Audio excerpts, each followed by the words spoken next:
स्वागत है आप सभी का दुबे सर के इस क्लास में। आज हम सब मोहन राकेश जी द्वारा रचित कहानी मिसपाल की कथा वस्तु का वर्णन करेंगे, कथा वस्तु की चर्चा करेंगे।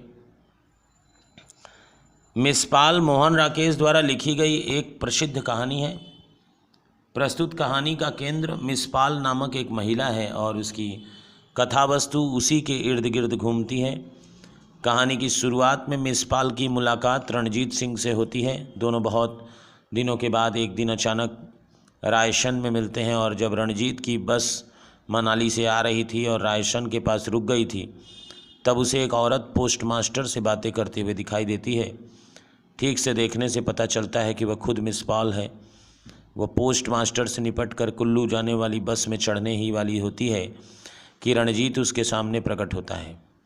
पहले तो वह किसी अजनबी आदमी को देखकर अचकचा जाती है, लेकिन बाद में अपने परिचित आदमी को देखकर खुश हो जाती है। दोनों बातें करने लगते हैं।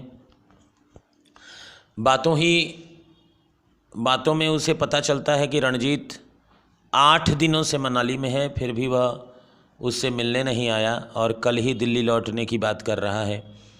इसकी जानकारी प्राप्त होने से वह मायूस होती है। ड्राइवर हॉर्न बजाता है। मिसपाल उससे रुकने के लिए अनुरोध करती है, लेकिन वह जो है निकलने की जल्दबाजी करता है और रणजीत उसी बस से मिसपाल को कुल्लू चलने के लिए कहता है।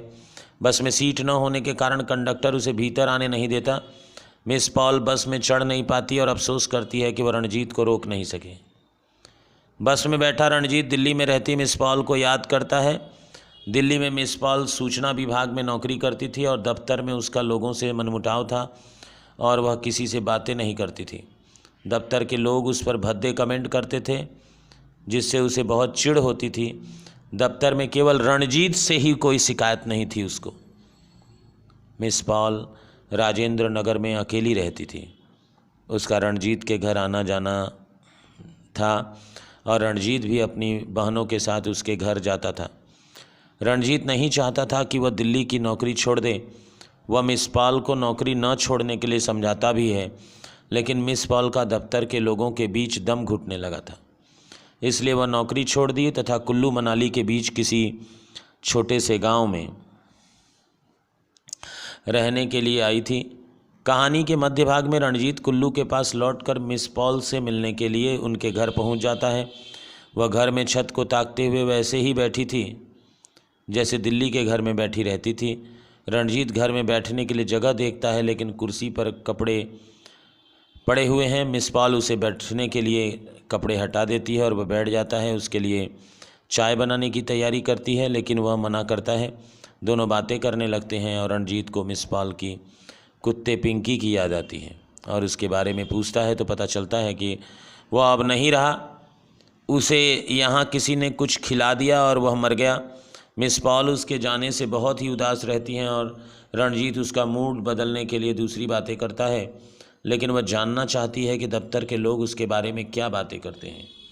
रणजीत उससे बचना चाहता है और कहता है कि अब तुम लोगों के बारे में क्यों सोचती हो। वह दफ्तर में किसी के तबादले की जानकारी देता है, लेकिन मिसपाल की उसमें दिलचस्पी नहीं है। वह अपनी ही दुनिया में खोई रहती है। रणजीत को बहुत भूख लगती है। किचन में खाने के लिए 3 दिन की सूखी रोटियां हैं। सब्जी तो यहाँ सप्ताह में एक बार मुश्किल से मिलती है। मिसपाल शाम को ट्राउट मछली बनाने की कोशिश करती है, लेकिन बदकिस्मती से वह भी नहीं मिलती। रात को रणजीत बरामदे में सोता है और उसे बहुत ठंडी हवा लगती है। दोनों को रात नींद नहीं आई तथा किसी तरह रात बीत जाती है। कहानी के अंत में रणजीत के लौटते समय की स्थितियों का चित्रण प्रस्तुत किया गया है। सुबह उठकर चाय पीने तक मिसपाल मौन रहती है। जब रणजीत उससे निकलने की बात करता है, तब वह अपने को दूसरे कामों में व्यस्त कर लेती है। रणजीत उससे कुल्लू तक साथ चलने का आग्रह करता है, लेकिन वह मौसम का बहाना करके मना करती है। रणजीत कहता है कि रसोई का सामान लेने के लिए तुम्हें कुल्लू चलना होगा। वह घी रखने के लिए डब्बे खोजता है और मिसपाल को अपने साथ चलने के लिए राजी करता है। कुल्लू जाने वाली दूसरी बस में उन्हें सीट मिलती है। 11:15 बजे गाड़ी कुल्लू पहुंच जाती है और 12 बजे मनाली निकलने वाली बस वहां खड़ी मिलती है। इसी बस से रणजीत को मनाली जाना है। किंतु वह मिस पॉल से सामान खरीदने चलने के लिए कहता है। मिस पॉल कहती हैं कि तुम्हारी बस छूट जाएगी, वैसे भी मेरी वजह से कल भी तुम्हारी बस छूट गई है। मैं सामान खरीद लूँगी, तुम बस में चढ़ जाओ। रणजीत कहता है कि मुझे जाने की कोई जल्दी नहीं है, तुम बिना सामान खरीदे ही लौट जाओगी। यह सुनकर मिस पॉल की आंखें नम हो जाती हैं और बस उन्हें छुपाने के लिए कहती है कि मैं अपना ध्यान रखती हूँ, तुम मेरे लिए नाहक परेशान हो रहे हो। जब वह रणजीत के लिए टिकट खरीदने चली जाती है तब वहाँ पहाड़ी स्कूली बच्चे आ जाते हैं और वह मिस पॉल के कटे बालों को देखकर कहते हैं कि यह मर्द है या औरत। मिस पॉल शांत रहती है और उन बच्चों को पास बुलाती है, लेकिन वह सभी भाग जाते हैं। मिस पॉल मेरे सामने अपने अपमान भाव को छिपाने की भरकस कोशिश करती है, लेकिन उसके चेहरे की मायूसी सब बता देती है और बस निकलती है और रणजीत दूर जाता है हुआ मिस पॉल के हाथ के डिब्बे देखता रह जाता है। मिस पॉल भी अपनी वेदना को छुपाने की कोशिश करते हुए रणजीत को जाते हुए देखती रहती है और इस प्रकार कहानी की कथा वस्तु विकसित होती है तथा पाठकों के सामने मिस पॉल के जीवन के अकेलेपन, उदासी और खालीपन को रखती है।